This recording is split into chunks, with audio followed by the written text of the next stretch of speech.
सभी को बुद्ध पूर्णिमा की हार्दिक शुभकामनाएं। साथियों, आज बहुत ही पावन पर्व है। महात्मा बुद्ध ने प्रज्ञा, समता, समानता और करुणा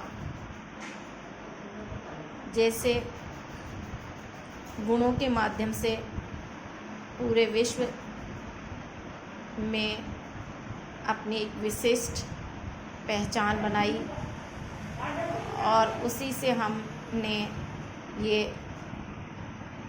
सीखा है। वास्तव में जो आज स्टूडेंट्स है वो इस जो आज का स्टूडेंट्स है वो डाइवर्ट हो रहा है। उसे अपने खुद पर जो खुद अपने जो काम कर रहा है उस पर विश्वास नहीं है। तो इस पूर्णिमा के अवसर पे मैं आप सभी को जो कंपटीशन की तैयारी कर रहे हैं उनको एक विशेष रूप से महात्मा बुद्ध के माध्यम से एक संदेश देना चाहूँगी। प्रार्थना करना चाहूँगी आपसे कि कंपटीशन है, नो डाउट।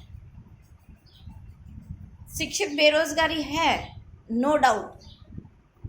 लेकिन यदि आपका रणनीति अच्छी है, आपकी कर्म करने की जिज्ञासा है, आपके अंदर जज्बा है और स्मार्ट वर्क कर रहे हैं, तो आपके को नौकरी पाने से कोई नहीं रोक सकता। यानी आपको 100% नौकरी मिलेगी। आप बेहतरीन कार्य कर रहे हैं, आप अपने परिवार के भी आइकन बन रहे हैं, आप समाज के भी आइकन बन रहे हैं और आप देश के भी आइकन। लेकिन कैसे? जब आप अच्छा वर्क कर रहे हैं, स्मार्ट वर्क कर रहे हैं। तो इसी संदर्भ में मैं ये कहना चाहूँगी कि किसी भी कंपटीशन की तैयारी करें आप, तो आप अपना उद्देश्य एक रखें और उस उद्देश्य पर विश्वास रखें, धैर्य रखें, धैर्य बनाए रखें। सफलता मिलने के लिए समय लगता है। अब उस धैर्य बनाने के लिए आप जब धैर्य बनाएंगे तो आप वो धैर्य कब रहेगा?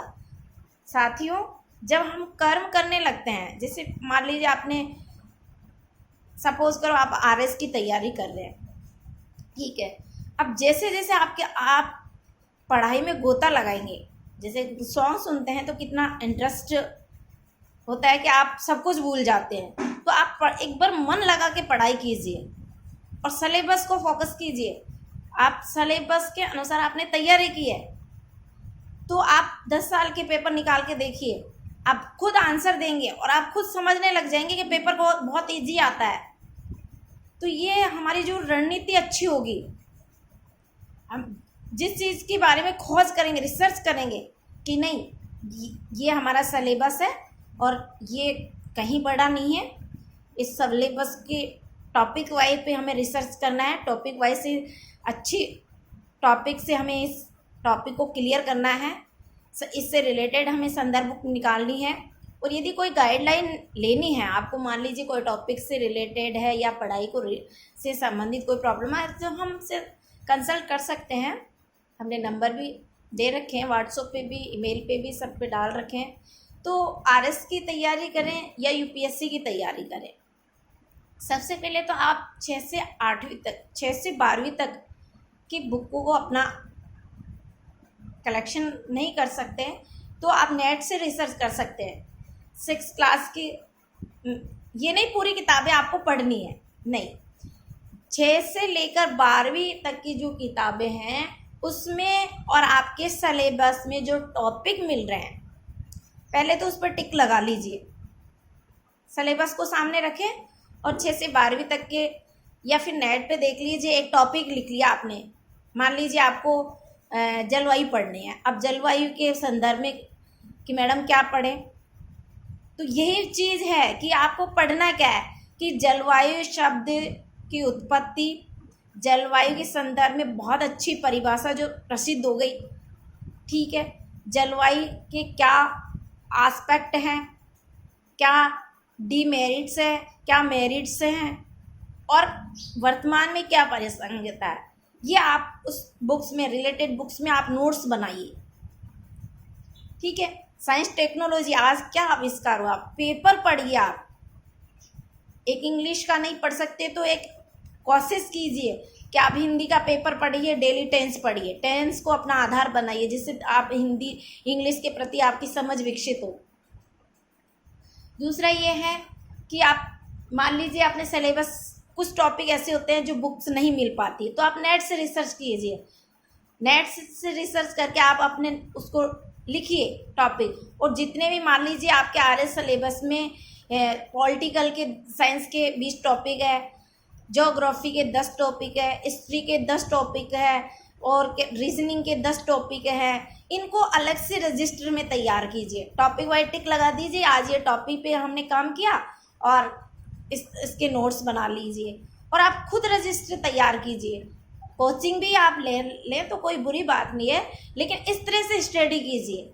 आप 10 टॉपिक पे काफ़ी, संडे को इसके डिटेल लिखिए, डिटेल लिखने के बाद में आप उसको पढ़ेंगे, 10 साल के पेपर लिखेंगे तो उस डिटेल में ही आपको पता चल जाएगा कि यहाँ से क्वेश्चन आया है। और शॉर्ट ये रास्ता है कि आप देखिए 10 साल में कौन कौन से चैप्टर में से क्वेश्चन पुट अप हो रहे हैं, वो चैप्टर एक रजिस्टर में नोट कर लीजिए, और उन पे बेहतरीन उस चैप्टर में से यहाँ से ये क्वेश्चन आ गया, अब अगली बार ये बन सकता है, तो आप उसको पढ़ोगे, उसके संदर्भ में उसका एक्सप्लेन पढ़िए, डेटाज याद कीजिए। इस तरह से आप तैयारी कर रहे हैं तो मुझे नहीं लगता कि आप सेलेक्ट नहीं होंगे, मुझे नहीं लगता कि आपके अंदर कॉन्फिडेंस नहीं आएगा। जैसे जैसे आप पढ़ेंगे, लिख के याद करेंगे, तो आपके अंदर एक अच्छी सी सिनर्जी जागृत होगी, मोटिवेट होंगे, आपको अपना जो कर्म करे उस पर आस्तिकता बढ़ेगी, विश्वास बढ़ेगा, आत्मविश्वास बढ़ेगा, और फिर देखिए सफलता आपके कदमों में रहेगी। डेली पेपर पढ़िए, और जो नेगेटिविटी है उसको बिल्कुल ख़त्म कर दीजिए, और फिर आपने मान लीजिए छोटे बहन भाई है, उनको पढ़ाइए कि मैंने आज ये टॉपिक किया है, उसको ये गाइडलाइन दीजिए। तो मुझे लगता है कि आप 100% सेलेक्ट होंगे। स्टूडेंट की बहुत सारी डिमांड्स होती हैं, और ज़्यादा नहीं कहकर ये कहूँगी कि मेहनत इतनी खामोशी से करो कि सफलता शोर मचाने लग जाए। Thank you so much, all the best.